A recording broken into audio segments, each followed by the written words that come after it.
Welcome to PBNP, also known as the Peanut Butter and Progress Podcast. My name is Austin. And I'm Kayla. We're a normal couple with an abnormal passion for health and fitness.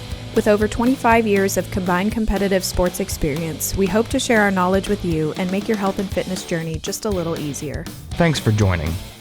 Okay, welcome to episode 0 of our podcast.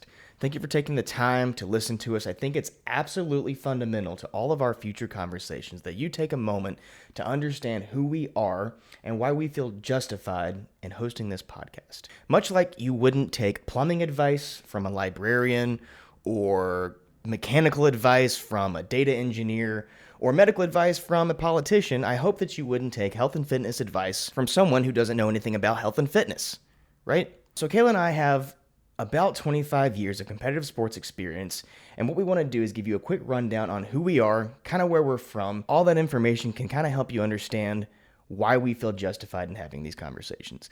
And when I say get to know who we are, it's not, hey, I'm Austin, I'm a Leo, and I like to listen to Led Zeppelin. Because there's so many people out there that have podcasts, and I feel like this hyper podcast culture has really exposed a lot of people because they don't actually know what they're talking about.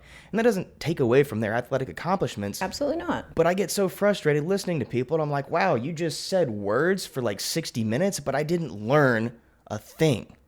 And so I hope that when we have conversations, that we can put forth valuable information in a very understandable way and help somebody. I think that's possible, right? Agreed. That's definitely our plan. And then now I think we're going to transition to what we are not as a podcast. And what we are not are medical professionals. We're not here to give you medical advice. We're here to give you experience that we have and knowledge that we've gained through our years of sports, competing, life as personal trainers, and, just things that we've learned along the way. And then secondly, we are not genetically gifted. And I know that sounds a little crazy, but we're going to follow up on that and explain what we mean by that. Yeah, that's absolutely crucial. So who we are, when it comes to things we have in common, we are both Army veterans. We both served 5 years active duty. We actually met while we were in the Army, and that's been an interesting piece that we've experienced together. We are also competitive athletes. Both Kayla and I have been competing since we were teenagers, and that was, going on 15 plus years now for both of us? Yeah, I'm turning 29 for the second time. Yeah, so right. She's not 29. And we're also both personal trainers, but that's actually not important. Just because someone's personal trainer absolutely does not give them justification to teach you about health and fitness, but we expound on that in a future episode. Specifically, from my perspective, running was my first love when it came to physical fitness. Over the course of my life, I have logged thousands of miles. I've run probably hundreds of 5Ks. I've also run a number of 10Ks, 15Ks, and even a couple of half marathons. The most recent was actually in 2021 when I ran the 50th anniversary of the Maui Marathon. On vacation, by the way. He runs marathons while on vacation. That one was just a half. I have not knocked out the full marathon. It's on my to-do list, but I plan to tell about that story at another time. I think I was trying to look at some old stats. My best 5K was the only number I could pull up. I ran an 18:56 on an off-road course, and there's probably some of you out there thinking that's not that fast. By the way, while logging those thousands of miles, I was also a competitive powerlifter. I powerlifted in high school, all 4 years of college. I was the captain of my powerlifting team in college, and then I went on to compete as an individual afterwards. And sort of the peak of my powerlifting career is when I won the USPA North American Championships in 2020, where I totaled 1504 at a body weight of 165 pounds, and that was raw to win North American Championships. I think after that championship, or after that meet, you can check this out on openpowerlifting.com just to fact check me, but I was actually ranked 6th in the U.S. and I believe 18th in the world. And that's across all men, all ages, all federations. Just recently, I've actually sort of fallen in love and transitioned into the sport of bodybuilding. I do have one show under my belt, and as we speak, we are currently 7 weeks out from my next show. The reason we talk about all these things is so you can understand my athletic history and some of the topics I feel most comfortable about. That being said, Kayla has a very, very different perspective on what she's accomplished in life. Yeah, my fitness journey has been quite a bit different. Mine's definitely been filled a lot more with, I would say, psychological challenges. So I competed in track in high school, and I actually placed second at Nebraska State Track, which at the time held the national record for the high school level pole vault. And so, back then that was kind of a big deal. I decided not to go on and compete in track in college because I wanted to focus on my studies.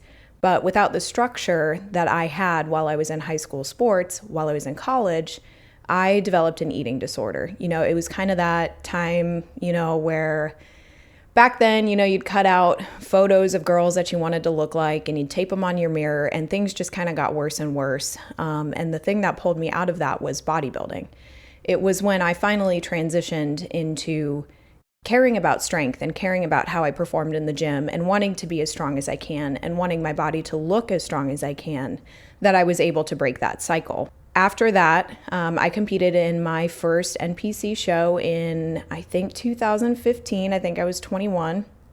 And I placed third, which wasn't bad, but I definitely had a lot of room to grow.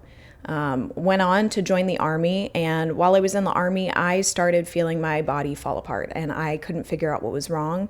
I was having so much pain, I was having autoimmune issues, and none of it was making sense until I was finally diagnosed with Ehlers-Danlos syndrome. And then after that diagnosis, I had an orthopedic surgeon who performed 2 back fusions on my SI joints. And both of those actually failed. So the recovery from that has completely changed the way that I lift. And the reason that all of this is important is because I understand what it's like to try to compete, be involved in fitness when you're 30 and above and your metabolism is starting to slow down and things just aren't quite the same or as easy as they were in your 20s. And I also understand what it's like to recover from some pretty complex surgeries and find ways to still be involved in fitness and bodybuilding and competing. And it honestly means trying to modify the way that you work out. And there's just some things you can't do anymore, and there's some things that you get really good at. Things are different, and that's for sure, but that doesn't mean that you have to give up on fitness. And I think that that's why some of these experiences matter, and that's why the 2 differing experiences that we have, we're able to offer expertise from 2 very, very different perspectives. So why is all this important? Why are we spitting all these numbers at you, telling us about who we are? And the why is we understand. We know what it's like to not be an accomplished individual and to put in 10, 12, 15 years worth of work and become accomplished individuals. And accomplished is absolutely subjective. I am very proud of what I have done, and I think Kayla's very proud of what she's done. And I think that that's really what personal health and fitness is all about, is your own journey and becoming proud about the things that you've accomplished. The first time I ever deadlifted, I only pulled 195. And then, 8 years later, I went on to pull 633.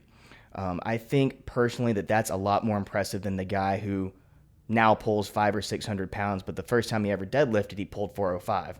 That's not quite as an accomplishment, I think, than the person who was able to triple or quadruple their deadlift over the course of 15 years. So if you're that guy or girl currently struggling to pull 2 plates, but you have aspirations of repping out 500 or 600 pounds, I know what that's like. I know what that journey's like. And it's not easy, and it's not short. Similarly, if you can't run 400 or 500 meters and you want to learn to run for distance, I know what it's like to not be able to run those distances and have aspirations of running your first 5K, 10K, or half marathon. We know what it's like to have friends and family members who support your health and fitness goals. And then we also know what it's like to have friends and family members who don't support your health and fitness goals. Similarly, we know what it's like to date people who do and don't support your health and fitness goals. And that can be a very, very relatable challenge. And I know that there's probably someone out there right now who says, man, I wish that I could change the dynamic in my relationship so that I can prioritize health and fitness. And so I think that that's something we absolutely plan to talk about in the future. And so we say these things because we hope it comes across as relatable.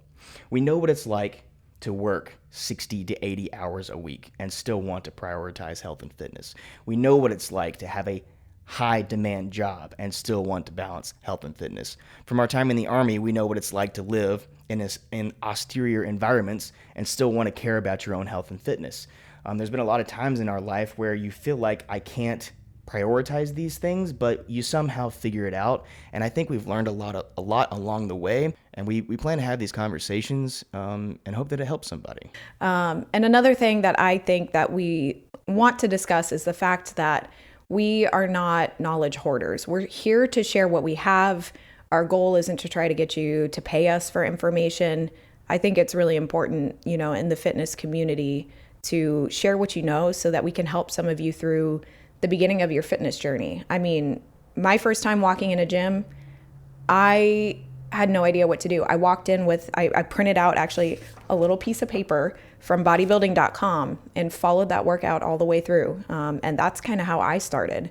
Everybody starts somewhere. And I think that that's really important because we're not out here trying to tell you to be at the top of your game right now, but we want to help you along the way in all the little steps that it takes to get where you're going. At the end of the day, these conversations are going to happen no matter what, right? We talk about these things every single day with our friends, with our family members, and I think that we just want to press the record button and hope to get some of this information out there with the hopes that it will help somebody.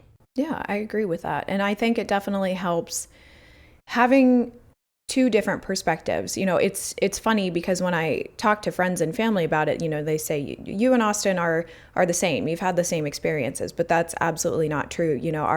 Our journey through life and our fitness journey has been completely different. And, now we've kind of joined together as one and we're going through this together. But I think that it is so important to share the knowledge that we have between us and maybe for you guys to see two different perspectives, because I think that matters, because you might relate with one of us more in one episode and with the other in a different episode. We just don't know at this point. And so I think that's why all of this matters, and it matters why we're explaining to you where we came from. 100%. Even though everyone's journey is individualized, there's going to be moments where you need help. You don't know what to do. The reality is that you're not the first person to feel that way or experience that thing. And we hope that our feelings and our experiences can relate to you and help you get through that moment. All right, so that wraps up episode 0 of the PBNP podcast. I hope that was informative. I hope that provides framework for all of our future conversations. Thank you so much for listening, and we look forward to having future conversations with you.